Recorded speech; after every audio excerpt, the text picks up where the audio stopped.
To start, please introduce yourself, tell us who you are and what you make. It's Oscar Msomi. I have a podcast. Well, it's a podcast, but it's also some kind of a platform, I'd say. Well, it's visual and audio on all platforms. Basically, it's just interviews on your normal Joe, and some of the interesting people that are out there. Conduct interviews, get to unfilter their story, find out what they are, other than what they show when they present themselves in the art scene or if they're in the entertainment scene. That's who Oscar is. That's what Unfiltered podcast is. Beautiful. I think let's go Zama next. Evening, everyone. My name is Zama Khumalo. I am a culture curator. So just to break down what a culture curator is, basically, it's someone that keeps tabs of the culture. Specific culture that I keep tabs on is the creative culture, looking at who's doing what is it that people need to know about basically the culture and things of that nature, and just informing people all in all about what's going on within the creative culture, creative industry to say. And I just want to just talk about how did they start their journey? Why is it that they started their journey to motivate others and just to basically give credit to where it's due? So that's where Itheku Connect came in, and I've just been profiling creatives ever since. So that's just me, Zama Khumalo, the culture curator of Itheku Connect in a nutshell. Very beautiful, Zama. Very beautiful voice as well to add on to that. So by profession, I'm an interpreter in a court, and then obviously I do the podcast on the side. And when I say do the podcast, that would cover all the aspects and things that then I would do on the podcast, so obviously the recording, the general stuff that we do. So when I say I do the podcast on the side, that would basically cover everything that is done on there. And then drummer of Thorns of Ivory would be literally playing drums for Thorns of Ivory. Next up, Marcel.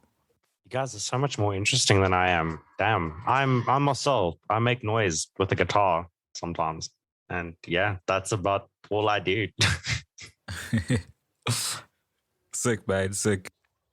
I feel like there can be blurry lines between things that are considered media, art, and content. So I sometimes struggle to explain to people what I actually do. Is it as difficult for you to define your work? And do people understand when you tell them about it? Mine is a bit blurry. First of all, I don't really profile a specific person or a specific group of person, maybe like musicians specifically. No. People that have come through on the show, thanks to Itheku Connect as well. She's always been Zama. She's always been hailing in that. I'll have a psychologist coming through and we'll interview that person. I think that's totally for a different audience. Sometimes I'll get a person who is into cooking, and that's for some other person who's probably at home and is interested in that. And then I'll have a musician who's an artist who's totally driven by the art scene. I'll also profile that person. So I really cannot say the show or the podcast is specifically based on 1, 2, 3. I really cannot conclude and say that, but it's just an open platform that caters for a wide variety of people. I wouldn't say it's difficult, because I think on my side it just would be a matter of whatever my profession is, whatever I studied, which is interpreting and translation. So I think it does get complex when you have to dive into the specifics in terms of what it is that you actually have to do when it comes to, the thing that you're working on, whether it be a project or whether it be a podcast or a certain platform. But to just name it, as it is, I think is a lot simpler. And then only when you have to sort of describe, then it sort of gets a bit complex, because as Oscar said as well, he doesn't just profile one type of artist. And even with what Zama's doing with Itheku Connect, he's profiling different, people within the art sort of industry. And so it's not just a musician or, it's someone who's doing other things as well within the creative space. So I think when you get into specifics, that's where it gets a bit complex. For me, within the journey that I've been on with Itheku Connect, the one thing that I've realized is that sometimes people ask you specifics to measure their respect on what you do. That's one thing I've actually realized, that oh, so this is what you do. Oh, interesting. And then they just go away, Or you'll also get the opposite reaction when people will be like, oh, this is what you do. Well, I'm working on this and this is how we can collaborate and everything. That's where you sometimes get to question yourself as to, do I actually really need to specify how it is, or will it be a matter of people will decide for themselves? Because there's also that aspect as well where people actually decide for you as to what you are. We've seen it happening a lot of times. We've even done it a lot of times that we'll say that, no, Oscar, you don't exactly dive into this lane. This is the lane that you're on. Absolutely. Sometimes it's the audience that decides where the show is going to go. You basically leave it all open for invite. If it's a person of interest and would make maybe noise for other people, maybe that have to be interested in that kind of a person, then if that person wants to be on the show, it's left to you to decide, well, should I take them on or no? And if I don't, why not? So you have to always compromise yourself as well. So why did you personally start each project? And why did you choose the format? So for some of us, it's a podcast. For some of us, it's a blog, a band, etc. What went into that decision? So the reason why I started Itheku Connect was because I felt that there was a lot of discomfort that was amongst creatives, in the sense that they never felt that their stories were being told in their own way. And they never got credit. Like I said earlier on, give credit to where it's due. So what we've always seen as an audience is that we've seen the work of creators, but sometimes we don't know what the story is or who the actual person is that actually did that type of work as well. So I just took it upon myself that, no, man, let me actually create a platform that speaks on the stories of creatives and let creators speak about what their journey has been, how it's been, and everything. Because we always have this certain perception as human beings that, okay, Zama reached a certain type of success, so that means her life is easy and everything. And when you actually get to sit down and talk with Zama, you'll find that, oh crap, actually Zama has had it so hard. And if Zama can do it, so can I, in the lane that she's in, whether she's blogging or whether she's just interviewing people on video or anything like that, or doing IG live, we'll see that her journey hasn't actually been that hard. And we'll actually get to see the mess on the behind the scenes as well. So that's essentially why I created Itheku Connect, to profile creatives and finding out about basically their journeys. And then I chose blogging because I'm used to writing anyway. So I was like, it's one of the most simplest things for me, so let me go on to it. I did touch on podcasting, which I'm still going to get back into, but blogging has just always been my thing, and writing has always been my thing. So that's pretty much me in a nutshell. Well, I just wanted to make music, and I wanted to be good at something and share that. Yeah, mine is a bit odd, I guess. Maybe you'll be the judge of that. I've touched into music. I don't think that I left it completely. I'm still a part of it, but it's just that I've sort of found my way drifting into something else. But this has always been the thing with me. I've picked up a guitar, never been taught by anyone, but I decided on my own that I'll teach myself. And I've gotten to a point where I can hear a few licks and they actually sound good to me. And I've had quite a good response, So from being able to create things, music and sing, guitar and play it, and the piano, because I also play the piano, I wanted to see what else can I expand myself to. So with that in mind, podcasting was eventually going to happen because, as Nasiphi did say, we into communicating. So that's what we do at work. That's what I've always done. I'm crazy about it. So it drove me to a point where I wanted to engage with people and find out who they are personally. I really wanted to shy away from celebrities or people that are already in the scene because I think their stories are overtold. I wanted a person that is just there at home, who has a craft that they're in, that feeds them, simple stuff that will be relatable to the next person. So from the creation or the creating part of everything that I've been able to try and get myself closest to, it's always been trying to find it and win when I do it, so the podcast came from that. My one is similar to Oscar, where with the inception of Sludge Underground, being directed at the local bands. So it was just identifying that I've never really been a person that listens to radio, but when I did, as Oscar said, it's always about the mainstream artists. It's like they're always, the ones that are being spoken about or being spoken of. So then it was like, okay, well, let's just give this a shot and talk to some of the local bands. And yeah, throughout the years, it's sort of evolved. We've had a couple of, artists that are in the mainstream. But at this point, I feel like we've still sort of maintained, having those artists that are also, still coming up and all that. And yeah, super stoked with how it's been going with the interpreting. Just want to cover everything quickly with the interpreting. It was a matter of, I think my points, I didn't have enough points to study any of the stuff that I wanted to study, which was, I think one of them was law, if I'm not mistaken. So it was like, okay, let me just do translation and interpreting. And then I was lucky enough then to do my in-service training at the courts in Pinetown and then got permanent employment there as well. And then with the band, I just love metal and rock music from since high school, maybe grade 8. And then I've been playing in a couple of bands as well. And then eventually Thorns of Ivory became a thing, and then I play in there. So it's also very passion based with Thorns of Ivory, the love of metal and stuff. Although I don't really listen to metal as much anymore, but I still really enjoy playing, with the guys. So it's various, each thing that I do on my side is influenced and inspired by, different aspects within my life. So how do you discover new media online? If we look at ourselves as consumers for a moment, I want to know what your behaviors are when it comes to streaming, subscribing, following, recommendations. How do you find new things that you like? Well, that's something that I just started recently because I'm a collector. I've got a lot of music, LPs and old cassettes. So that's the stuff that I really go for. But now that I have to always be in the internet, how do I get to find out about the new stuff? It's I hate those pop-up ads. So I really just fish along my subscriptions and see who has something new from the pool of people that I've already been a part of. That's how I go about it.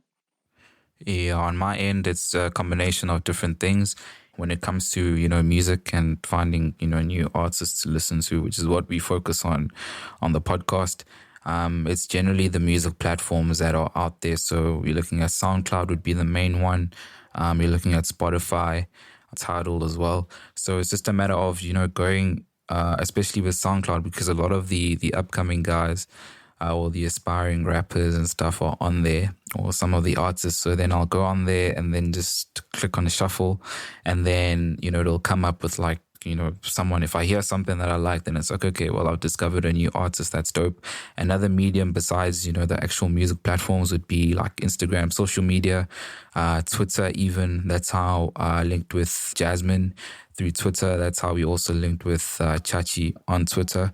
So if it's sort of like someone is on Twitter and it's like, they have something, maybe they post a song or something, that's one of the platforms that I would then use. So it's basically just between those two, social media and the actual sort of music platforms, maybe YouTube as well. So yeah, I bounce between those on my end. On me, it's totally different. Well, it's kind of the same, but I have a lot of mediums that go on. I have a lot of friends and family that are within the industry that I'm operating in or keep trends on. They always let me know as to who's who in the zoo and who I should look out for. I go on YouTube a lot. So I just scout out music. Spotify, SoundCloud. I'm also agreeing with Nasiphi on SoundCloud as well. It has been so helpful. Those type of things do help me out quite a lot. I'm a digital marketer by profession. So social media is literally my playground. Information to me is just like candy in a store. So also looking at Google Trends, looking at who's who, what is happening, why is it happening, and things of that nature. So yeah, that's pretty much it. I want to sort of echo what Zama was saying there. It's actually a point that I forgot, and I cannot stress enough how important it actually is in that word of mouth and suggestions from friends as well. You've obviously also had episodes where you'll find that Zama will come through and be like, yo guys, got a certain artist, you guys should check them out, approach them, have them on the show. I know, as Oscar also said in the initial stages, that, you know, Zama also comes through with some artists for him and stuff. It's like a little community that we got going. So I feel like that is also a very important point. Zama even stressed that out. She said, you know, she has friends within the industry that would sort of, you know, give her, you know, pointers on in terms of, you know, what's hot and what's happening. So that's a very big one as well. So would you say that referral is almost like a superpower in this industry? It is so important. It is so important. Like, even for me, like Nasiphi will tell you the amount of times I'm just like, please be very wary. Because, okay, let me put it in this sense. The people that you get referred to, the people that I refer, they also sort of like a representation of me in a way, because I'm the person that referred them to you. So if I say, okay, who's a hot artist? Okay, so if I say, Meagan, please check out Aries. He's taken out this single that I think you would be loving and everything. And then if you contact Aries and then Aries is sort of like a bad person towards you, you're going to have two ways into thinking of it, that should I even bother with Aries anymore? So referrals are so powerful a lot. Or it could be the opposite, that like, you interview the person is nice, and then the next time they do something, they'll invite you. And that's something that I've realized that a lot of people don't realize how powerful referrals are, because just by one introduction, it can lead you up to a long-term relationship. So a lot of people tend to miss out on that whole important lane, because they think that, oh, because I'm a person that has maybe 500,000 followers, I am more important than Meagan. But you don't realize that you don't know who Meagan is or who she is connected to. Because if I have a bad relationship with Meagan, she can talk to someone else that has a higher stature than the actual artist themselves or the person that you refer to as well. So word of mouth is extremely powerful. I'd like to just echo what Zama was saying there, but I also feel like it is unfortunate when you come across someone who, you know, doesn't really, you know, they don't really respond in a positive way, even through like a referral, but that's on them. I feel like, you know, referrals are, they also encourage, you know, networking, and they strengthen any relationships that you may have with your peers. If Uzama comes through with an artist, say for Oscar, you know, that's a good gesture. It shows that, you know, Zama enjoys working with Oscar. You know, she trusts Oscar, you know, with the job to be the perfect person to handle, you know, whoever she's referring him to. And in turn, that just grows a relationship, because then Oscar will have a really good chat with that person. And then all of a sudden now there's like this mutual, the network keeps growing, and it just further, you know, moves forward this sort of mindset that, you know, collaborating and working together, it'll get everyone, like everyone wins basically. Like Zama isn't losing anything by referring myself or referring Meagan to someone else. In fact, the whole family grows, because then that particular person could maybe open up certain doors for Oscar, who will then open up certain doors for that person. And in turn, you know, Zama is also like, you know, even say, for example, Zama doesn't benefit anything, but at the end of the day, you know, that relationship is strengthened. Oscar could come back tomorrow and, you know, give something back, or, you know, there's no expectation to get something back. But I feel like just the family grows, and, you know, if it's like a group of like-minded people, it's something good to push forward, because of that mentality that used to be around, or maybe is still around, where people are like, you know what, if I have something, I'm going to eat alone, don't want to share it with anyone, you know, sustain the wealth within your own circle type thing. And that isn't really, you know, I don't feel that's the good way to go. So I feel like networking and, you know, referrals strengthen the network and the relationships moving forward. Absolutely, bro. Listen, referrals are king. With Unfiltered, whoosh, man, you know, I had a plan, and obviously I had a number of people that I had in my head. I think Nasiphi, I was honest enough. I told you how ambitious I was. The people that, you know, on social media, we have these friends. They're not friends, really. They pose as friends. They'll even comment, and you can see that, well, this person, anytime, if I were to suggest that I'd love to feature them, that jump in, because they're so positive when they're giving their energy towards you. But a person will freeze cold dead the moment you make a suggestion like that, it's like you taint the friendship. So with Unfiltered, the way I'm going about this is that the number of people that I had in mind and the number of guests that I was able to source myself are way low and under the number of people that I've been able to get through connections and referrals. So, man, you need referrals, and of course, like Nasiphi was saying, I've had a guest, thanks to Itheku Connect, her referral from United States, something that in my life I never thought would happen, an experience that I can never be able to equate ever. But the fact that that happened, it yielded something else that is positive. I've got Saul Madiope, who's a big shot jazz artist in Johannesburg, I think, somewhere. We're busy conversing. And how did I meet him? I met him through Todd, the guest that I had from United States. So from South Africa, it jumped to USA. And from USA, he gave me a referral to Joburg. So, man, you just need it. You need referrals. Exactly. And what did Zama lose? This is what I was trying to highlight, in that Zama hasn't lost anything by referring Oscar to Todd, and Todd hasn't lost anything by referring Oscar to the homie in Joburg. But is that not at risk of creating a clique mentality? Because I've heard us complain about how some people only book their friends. So are we not then perpetuating that in our own way? For me, I actually don't think so. I think it's the opposite for us, because we've seen, when I say we, I mean people who've, from the stories that we've told, we've been through our own type of journeys. And I mean, we've had our own fair share of trials and tribulations. And through the tribulations, not even the tribulations, sorry, the trials, we've seen how it feels to, sort of be the outcast or be the weirdo where people don't even recognize you or even recognize your worth. So when we put people on our platforms, it's a thing of, we recognize what you do, we recognize your craft, because we know that through the mainstream, because what we seen as, we're not mainstream, although the type of work that we do is mainstream, but from the industry leaders that are out there, they wouldn't see us as mainstream.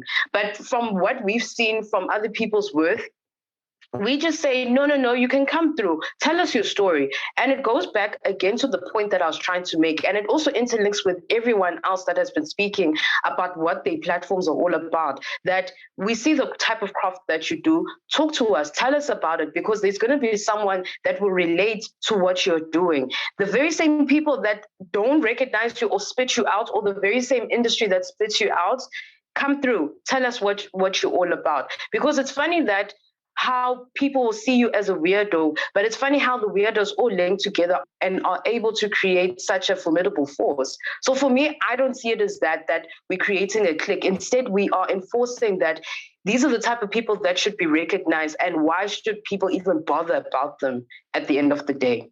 That's for me. Yeah, that's really solid points, and I also don't think that it's really sort of creating sort of like a click type thing, because what the click sort of does is sort of shut people out. So as Zama said, we may have been on the receiving end of that somewhere down the line.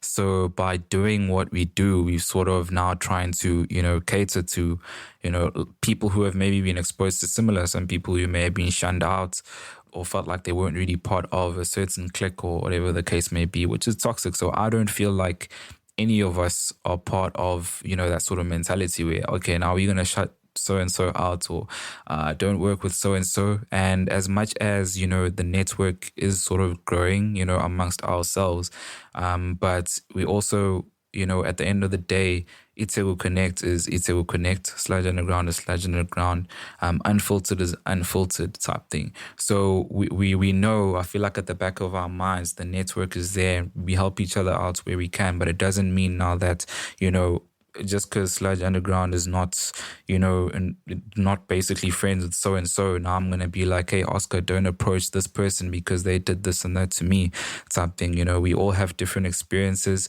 I may have seen the bad side of someone, but it's not up to me to then go and be like, yo, Zama, don't work with so and so because her experience with that person may be completely different. That is why even in the past I've even referred some people to people who you'll find that if you look at the history, people that maybe haven't really vibed with Sludge Underground or maybe would have done something, to mess it up. But I'm still like, hey, that could be a valuable, pathway for someone who maybe is looking for an opportunity of some sort. So I feel like everything we're doing at this point is against, the whole clique mentality. Super interested to hear what Marcel's take would be on this one, dude. What do you reckon? Well, in terms of like cliques and stuff, it's something that Sludge Underground has never really stood for. It's something that we went into it with the mentality of trying to break that sort of stigma. It was to give anyone and everyone a platform to talk about their music, who they are as an artist, and what it is they do and what drives them. So, like the way that we do it, at least, the way that we handle referrals in that sense, it's to cater as many people as we possibly can. So I think it also just comes down to how you handle it as a platform, as how you handle it as a content creator, and how you sift through them. Absolutely. I think the world is ugly enough already. So once you start having a kind of group that you sort of move with, and you belong to that squad, and because that guy, you just don't like him for whatever reason, you don't want to do his interview. What the hell are you trying to do, man? For me, isn't it just better if you just go with the flow? There's less hindrance anyway. So I really don't believe that clicks are where it's at. No, definitely not. Okay, we're talking quite a lot about reputation, and I'm wondering if you have a process of making space for people who want to maybe mend their reputation or change your mind about them. Do you have a process for that? Can you clarify that one for me, Megs? Can you make an example? So if you've had, let's say, a guest that you've tried to book or a person that you've tried to collaborate with, and you keep saying, yes, we'll do it, and they don't follow up, or you schedule and you get to a certain point and they don't pitch or they keep canceling. Is there a cutoff point where you say, okay, I just don't want to work with this person anymore? And if so, is there a way for them to change your mind, like work back to being professional again in your eyes? In all honesty, even if your platform is about being as inclusive as possible, there is still a limit to not be walked over. You are still your own platform. You still deserve respect as a content creator, as a person in general. So yeah, I firmly believe there would be a cutoff date to something. If you're going to consistently mess a creator around who is at the end of the day trying to help you, then yeah, maybe later down the line when all is forgiven, cool. I'm not talking about holding grudges, but if there is a point where you are messed around enough, you have every right to turn around and say, I do not want to be a part of this anymore. And if later down the line, they seem to have changed their ways or whatever, you can give them an opportunity. But I don't stand for being played around like that. And the same applies to me. If I mess you around, I do not expect you to take my bullshit. I do not expect that at all. It goes both ways.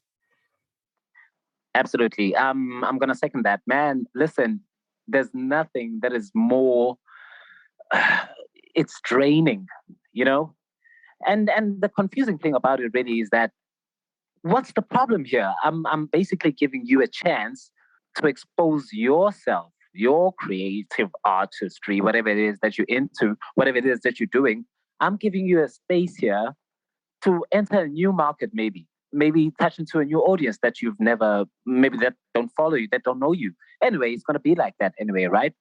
And then you chase a person and they sort of give you this little rope and say, come, keep following, you almost there. And once you sort of book a date, everything is set up. I'm being a bit emotional.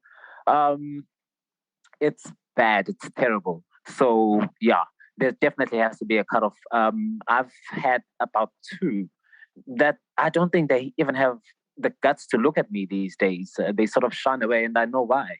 Because they just missed an opportunity that they could have caught. And it was nothing for them to do. It was just an easy 30 minutes. So, yeah. There has to be a cutoff. There just has to be a point where you're like, I'm done. I'm not going to bother. And if they want to come back because they've sort of figured that, oh, this thing is running, it looks like it's actually working, then they want to come back.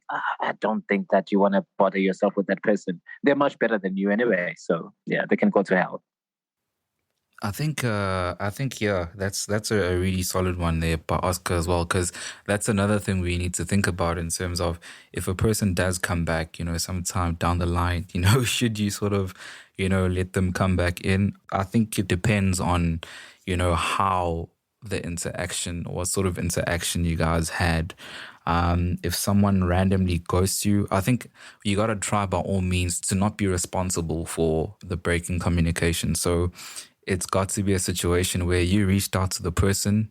If they, respond to you reaching out to them, and it's time to then set up a date or something, and then you give them the options and then they ghost you, then I feel like at that point, don't chase after them or pester them on, hey, like you need to respond or get back to me. At that point, I'd say that's when you just cut off. If the onus is on them to respond to you or get back to you and they don't, leave them, I'd say. But then if they do come back, maybe down the line, as I said, it depends. Like if they just ghosted you and maybe there was no bad blood or anything, then perhaps you could even give them the benefits of a doubt. And even then, if you have a list or something or a schedule that you go according to, they could take like last priority because, they didn't prioritize your time when, the ball was in their court. But if it was someone where you'll find that you had a really negative experience, then, I'd go, the route that Oscar's saying where if they come back and they're on some, I didn't realize how dope the platform was back then or whatever, then I think you'd have the option or you'd be within every right to sort of cut them off and be like, nah, I'm not going to take that. So I think it is dependent or it depends on how, the ghosting or how they screwed you over in a way. Yeah, I'm going to definitely go with what Marcel was saying. Like, your pride and dignity matters the most because for me, it's all about my time. I could have been doing something else with my time.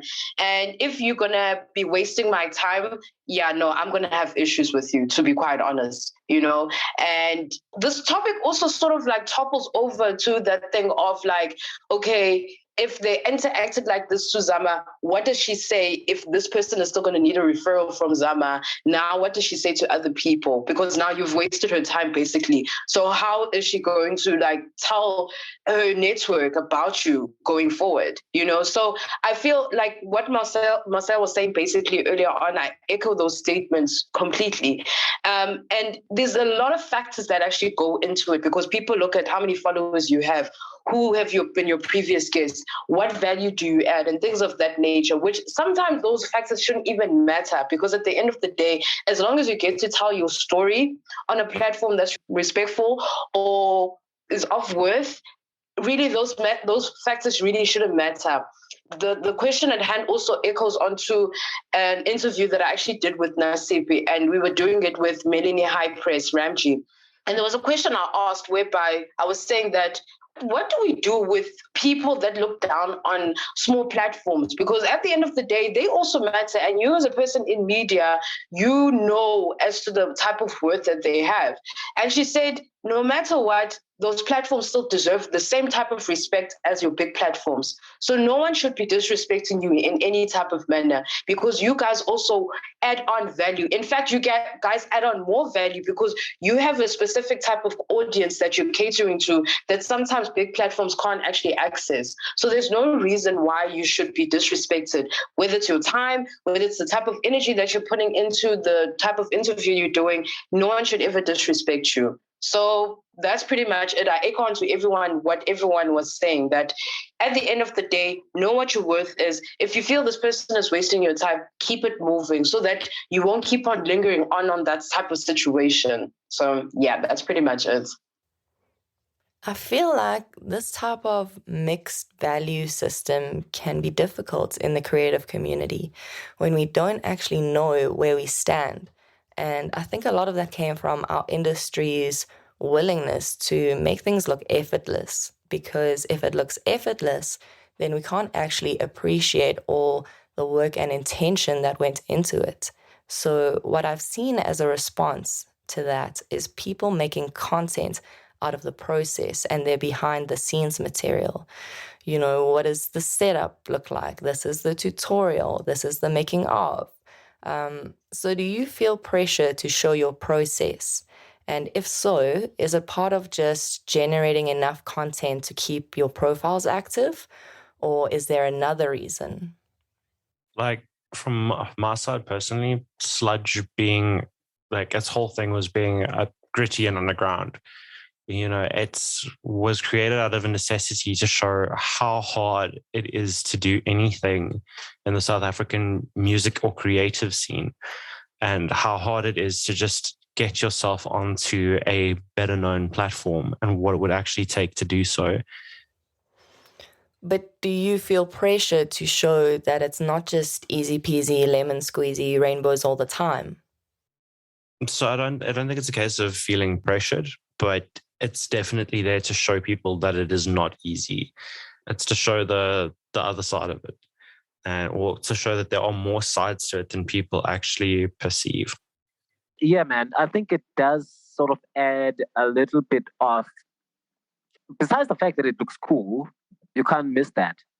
But it adds a bit of value as well, because if you can show the creative process of it, the skeleton, then a person who understands will definitely say that there's work going in there. And I guess that works to your advantage. You want to show that you're not just running with new sounds conversations that are endless with cheap recording material. You want it to look professional. So that's the whole thing, I think.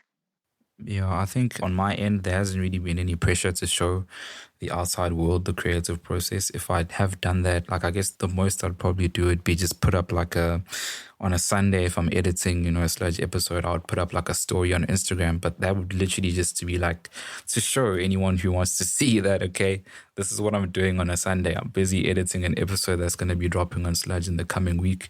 So I do feel like also when people don't know or don't see the process or what goes into creating something, besides them thinking or just seeing the end product, some people can actually look at something and think to themselves, it's easy and sunshine and rainbows, as Meags was saying. This you sometimes see through people that you meet. Like I remember this one time we were coming from the firehouse, shout out, and these guys approached us. It was myself and Andile, and we had Sludge Underground stickers on us and we were just handing out. And then these guys were like, hey, you guys are running a podcast? And like, yeah. And then like, okay, yeah, well, we're a competition. We're going to be starting a podcast as well. And yeah, it's going to be really fun. We're like, yeah, that's awesome, guys. But the way that they were sort of going about it and how they wanted to be a competition and stuff, I sort of thought to myself, perhaps they don't know, the amount of work that actually goes into doing this shit. Of course, I don't know them from above, so maybe they do know how much sort of work goes into it, but you will get people that sort of underestimate the process and look at something as the finished product and think to themselves, well, if so-and-so can do it, I can do it better.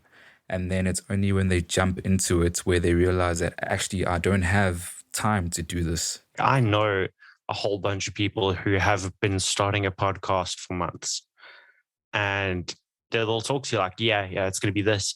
It's going to be so much better. It's going to, they can sell you like dreams basically, and then nothing ever comes out of it.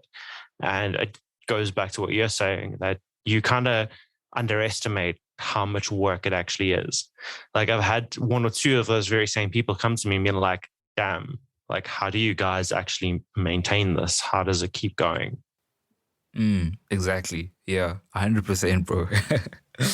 Yeah, I don't know how many times I get asked, Zama, how do you get these people? What do you do? What is the process? And I just always tell them that, look, I just look for people that, in my eyes, have some sort of relevance, and also just to like for Itheku Connect to also have like affiliations, because I feel like with affiliations that's so important. So when I speak about affiliations, I'm talking about like the international guests that I've had that people would not even from above so ever think about, So I'll just give an example just for people to understand what I'm talking about. For instance, Mario Winans in like the R&B and hip hop industry. is a legend, you know, and he's a man that has been so consistent with his craft. His family members are in the music industry. They also well known as well. BB and CC Winans, they gospel artists as well. That's his uncle and aunt, basically. So for me to get someone like that, people are just like, please explain to us, how do you actually do that? Because that is so flippant phenomenal. And it's also something that we never expected. And I'm just like, but that's what I want though. Like, I don't want it to just be a regular type of thing whereby you have to prove yourself that if you get to 2,000 type of followers, these are the type of guests that you have. No, you can even have 100 followers, but as long as you know the worth that you're delivering and you know that you're busy pushing with the type of content that you're basically giving out to people, that's all that matters. But I do get asked a lot as to what my type of process is, and it's just basically looking and reaching out to people. That's another process on its own. It's reaching out to people and being like, will you be on my show? Sometimes people will be like no, or sometimes people will be like yes, and it takes a long time, you know. So that's pretty much it. That like, it's a lot at times because people expect you to have a type of standard, but you also have to be honest with yourself and say that I'm not going to reach the standard. I'm going to do it on my own and do it in my own way and at my own time as well. And if someone had to hear Zama saying that all it literally took for me was to send an email, reach out to a certain guest, there's obviously two sides to the coin. The negative side would be someone looking at that and saying, well, if Zama can do it, sheesh, I can go and do better. But they don't realize, you know, they don't know that Zama probably had she had approached this person maybe 10 times or maybe approached 10 other people who rejected and then struck gold with this artist and stuff. So it's just a matter of people sort of sometimes underestimating the process and the work and all the stuff that you have to go through, you know, as a result. So, yeah. He's so right on that, because even with my other guests as well, Chrisette Michelle, another phenomenal songwriter and singer, it was last year, if I'm not mistaken. I had hit her up in January, if I'm not mistaken. The interview only happened in September. And that was just through me being very persistent because I really wanted her on my show. And her mother is her manager. So she was just like, no, listen, we will come back to you. And even that on its own is just like so hectic because sometimes they actually ghost you and you have to accept it. But if sometimes you have that persistent spirit of, okay, I want it. And when you hear that no, it's fine. But if you hear that yes, you're like, I'm going to make something of this. Dark or blue, I'm going to make something of this. So yeah, I just also wanted to just add on to what Nasiphi was saying, that he's so right in saying that 10 other people will get an email and then they'll like say, no, you must wait, and you must literally just wait up until you get that answer that you're looking for. I have so much respect for Naz in that sense. You can easily get disgruntled by reaching out to so many different people and getting so few responses and just hoping for that, at least that one response. And I don't think a lot of guys realize the amount of rejection you go through being a musician, an artist, or a content creator, especially a content creator that deals with, whose contents involves dealing with other people. Like, you are going to deal with rejection a lot. You are going to be rejected a lot. And a lot of people think they can handle it, but they can't. It's so easily to get demotivated and disgruntled by reaching out to so many artists or to people or creators to collaborate with them and to make content with them. And you get ghosted, you get outright told no, or you, in worst case scenario, be ridiculed because of the size of your platform. And that can be very demotivating. That could be one of the hardest parts of it. True. Facts on facts there, bro. Both of you, Marcy, everyone actually dropping facts. Then, in order to mitigate that rejection rate, is it a case of committing to the volume? Like, just try and see who bites and just get used to it? Or do we maybe have to get more specific or maybe strengthen the relationship before we ask the ask? What's the strategy here? What has been the most effective for you? So for me, it's actually your first answer. Throw it out and see who bites. Reason why I say that, because sometimes your relationships actually get formed afterwards. You'll find that once a person's like, oh, you're actually interested in my work. Okay, let's see how far this can go. That's something that I've seen works a lot with the type of work that I do, that I'd rather throw it out and see who bites. Because sometimes when you're very specific, I feel like in a way you're going to limit yourself. Because let's say, for instance, you say that you want to focus mainly on photography. I'm just making an example, like photographers, and you go for like maybe male photographers only, maybe that deal with wildlife. Whereas the different types of photographers that are out there. I mean, you get photographers that are doing weddings. You get photographers that deal with any type of creative content and everything. So I feel like sometimes when you're specific, you sometimes limit yourself in a way. Your goal won't be as achievable as you want it to be. So yeah, that's it.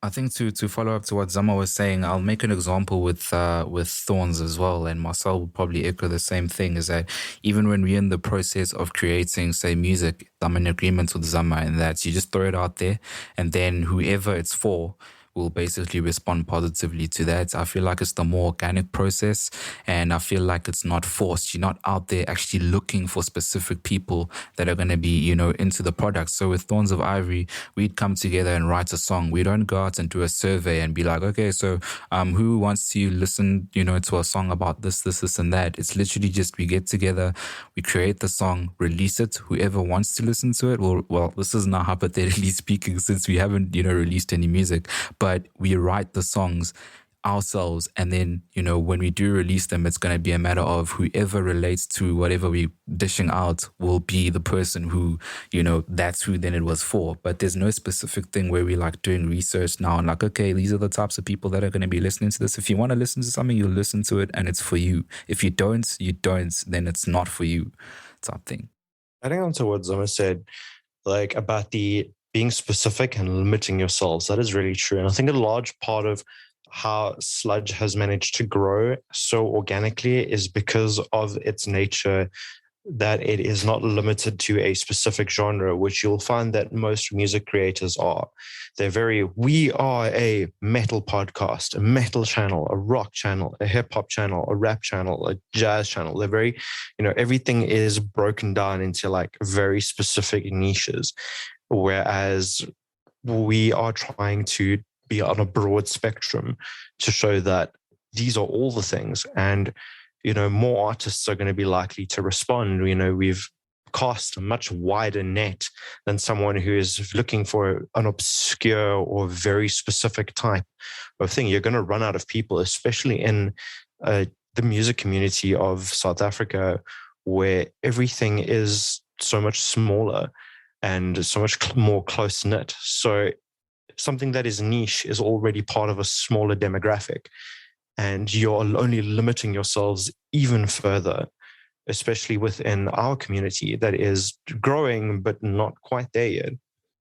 That's very true. I also believe it's much better to have a wider range of people that you engage with rather than to say, with Unfiltered, what I was going for initially was spirituality. I think because I am into that, I wanted to do something that was always going to bang back to that. But I sort of realized, well, it's not going to be easy, because how many people can I source? How many people will be able to come through and give me that kind of content? And really, how many shows can I do on this one specific topic? It's going to tire out, So for that reason, I sort of chose to just look elsewhere and everywhere where it costs, and whoever catches, I go for that, and I'll do my research preparing for that guest and deal with that guest properly when they're there. But I'm definitely not specific. I don't think it's safe to be. I think that's quite a tricky situation, because the platforms that we use to publish and distribute are built on categories. They rely on people being able to define and label their niche so that an algorithm can register it and serve it to other people who are typing it into their search engine.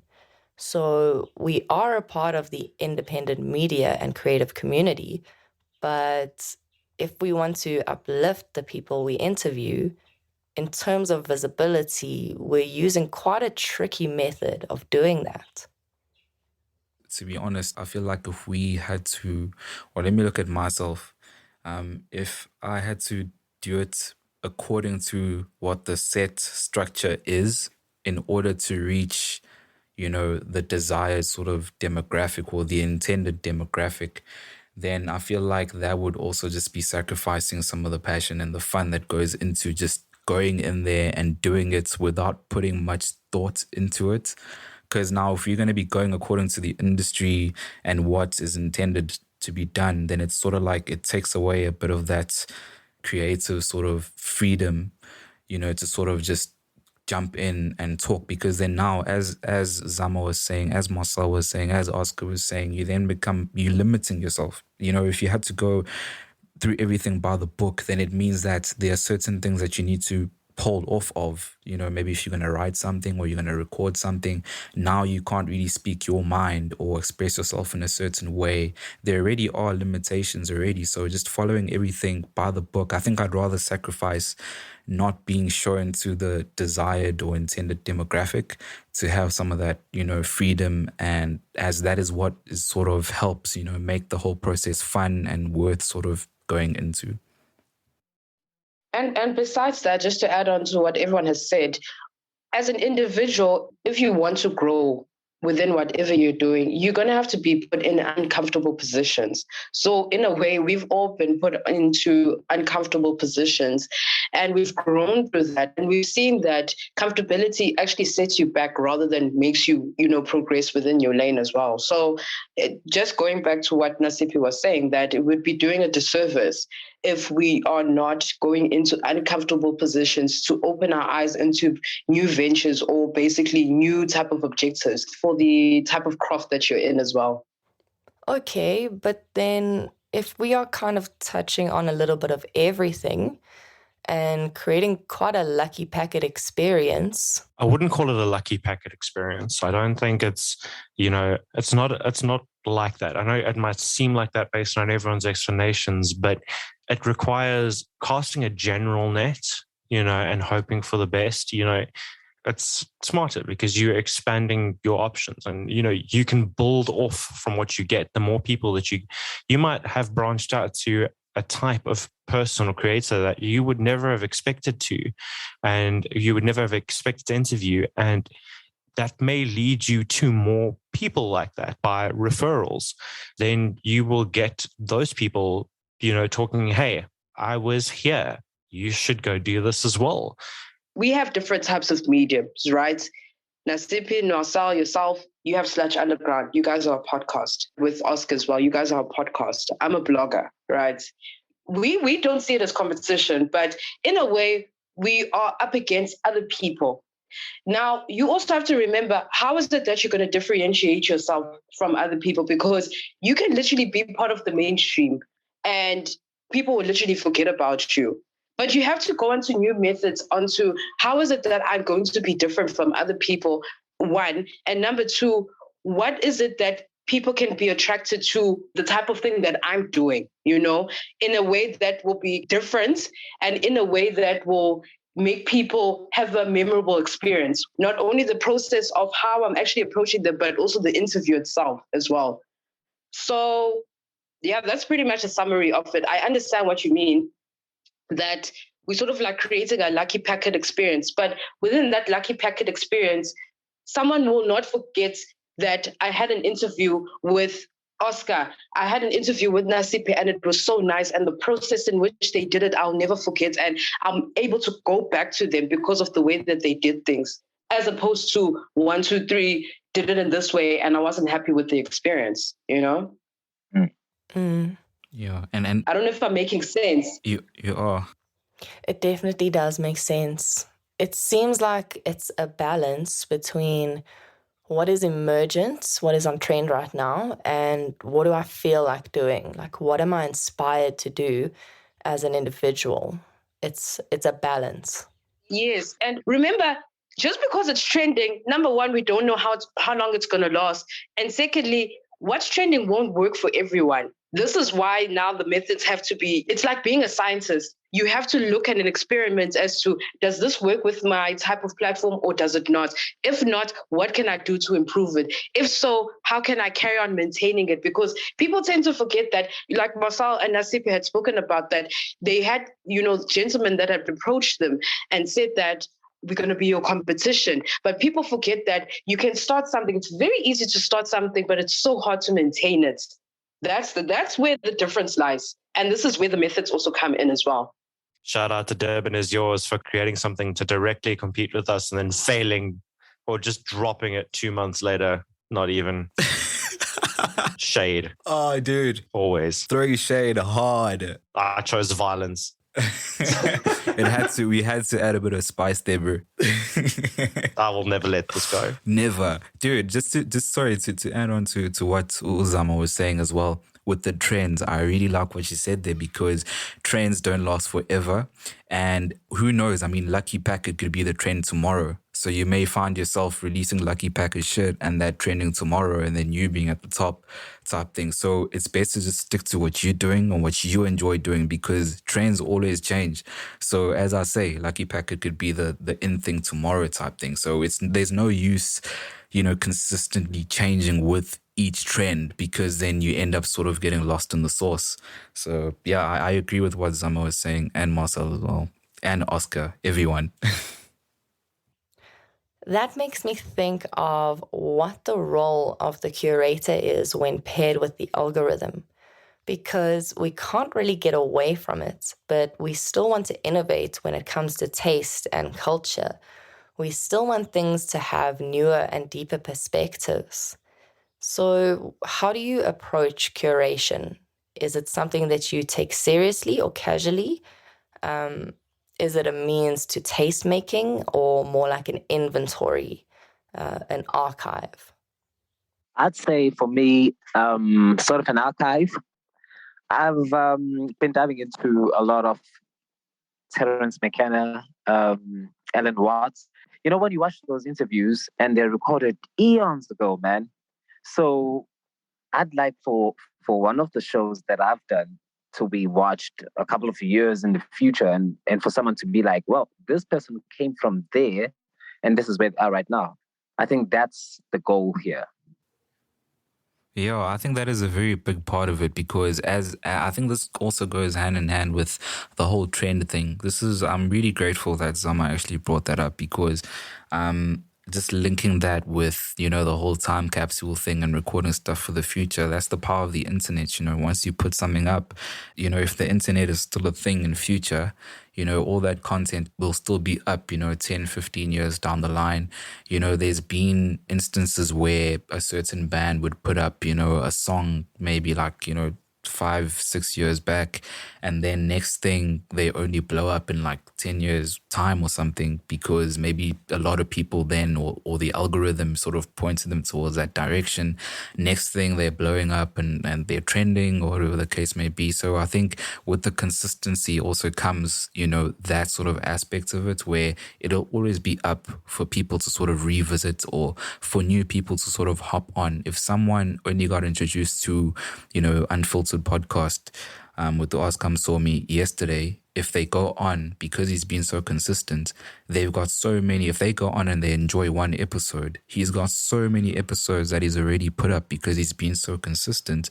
And then that person will have, a fun time, because they're able to then watch all of that stuff that he released, months ago as well. So I think it goes hand in hand with the consistency, with the trends as well, because you don't know if the stuff's going to blow up, tomorrow or next year or whatever the case may be. So I think storing stuff, putting it up, to sort of, have in the archives and, for people to listen back to and discover in future, definitely one of the ways to go.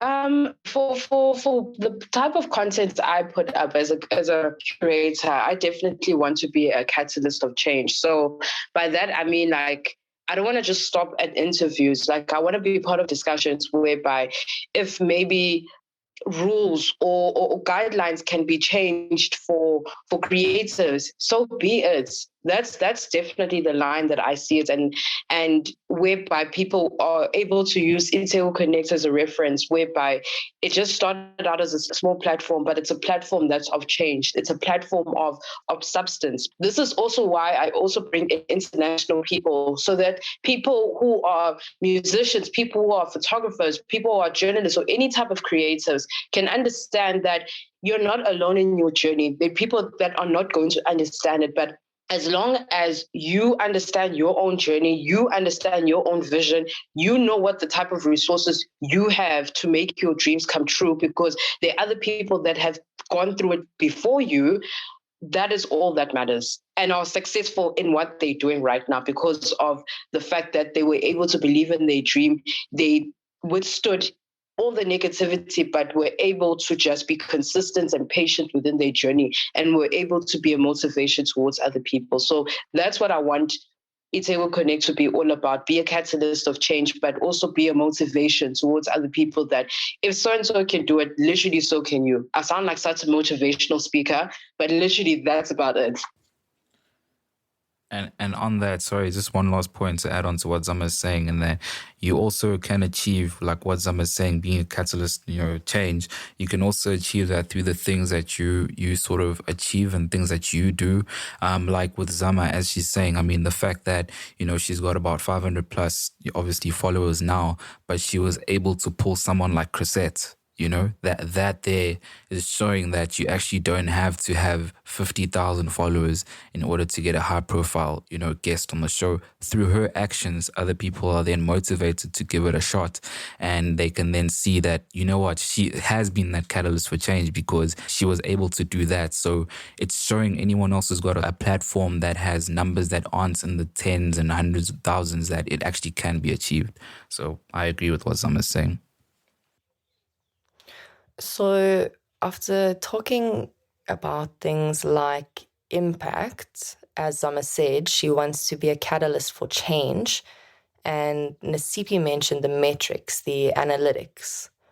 What are some of your markers for success? Like, how do you know when the quest is complete? What tells you when it's time to celebrate? Quest will never be complete. But then how do you measure, No, but it's ongoing. Sorry, that wasn't meant to be like pessimistic or anything. That was meant to just say that it will go on. There will always be a new challenge. There will always be a new goal.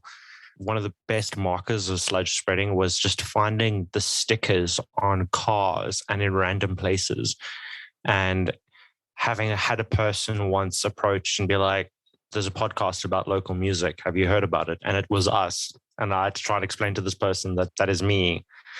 Those were cool markers. Those were cool, like, landmarks or like of the journey of this whole thing. And it just, as more and more people get involved in it, it means more and more people are learning about the local music scene. That's just from my perspective with Sludge Underground. As a guitarist, I've had random people approach me and be like, "You play in this band, don't you?" Or "I've seen one of your videos," or "A friend showed me one of your videos." That's been cool. I think for me, just to add on to what Marcel is saying, I think markers can be sort of different to each person. That the markers that Marcel mentioned are definitely some of those. I think for me as a person, personally, for me, I would say it's the most is happiness. You being happy with what you're doing, I'd say is a marker for that success, and sort of self-acceptance.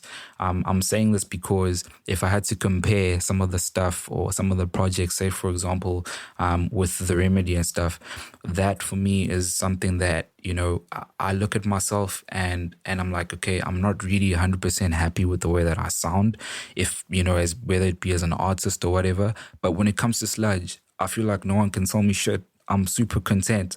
I'm not saying that I'm comfortable, because you obviously have to keep evolving, but it's like just accepting that this is what this product is. If someone likes it, they like it. If they don't, that's for them. But me personally, being content with what I'm doing, I feel like is just probably the best marker. And then that means that you end up enjoying what you're doing, and also then being motivated by what your peers are doing, being motivated by, something that Marcel may do, or something that, Zama may do, or Oscar's success. And then it's just the whole process just inspires you to just keep going, and no one can tell you shit about because you believe in something that you're doing so much. I feel like that could be one of the markers. So getting it to a point where you accept, what you're doing for what it is, and whatever you're doing makes you happy and brings you happiness. So yeah, that would be a success marker for me. Well, for me, I'd say with every interview that I usually have, I sort of get a very lovely response that overwhelms me sometimes because it's unexpected. You'd get a guest who is someone well known sometimes, and you can actually tell by the time they sit that they're just here to do another interview and it's nothing special. But the moment you finish and you can see the light in their eyes, you can see that, well, this person is totally blown away by what has just happened. I think that's, for me personally, that's just the one thing that is really special. And it shows that, well, work is being recognized. And obviously, when people command you and tell you that keep going, those little affirmations are just amazing. They're like little butterflies in your stomach. They're definitely necessary and needed. So for me, that's that, yeah. Yeah, I agree with everyone that, more especially on what Oscar was saying, that when you get those affirmations, especially from people who are considered industry leaders, who are saying, like, what you're doing is so important. It's important for the culture. Keep on going. We know that the struggle is hectic, but we are with you and we feel what you are doing. Also, I know this is so silly, but I love it when people actually put like the posters, like for instance, if it's an IG live interview, they put it on their timelines, like they'll put it on a story or they'll put it on their live feed. And I screenshot that ish because we need evidence in this day and age. So I always say that, look, so-and-so has actually put this up. It's really cool that they recognize it. And even when people follow you, through the small followers that you have, big names are following you, that is a huge also affirmation of the fact that, like, you're doing something and they're interested in what you're doing as well. So it's just little things like that. And also being recognized for your work will always, always be amazing as well. Be it industry leaders or ordinary people who say, we don't know what you're doing, but we like what you're doing. So that's the most important thing. Strangers even, that we don't know what it is, but we like it and we're going to follow it. Such a beautiful thing.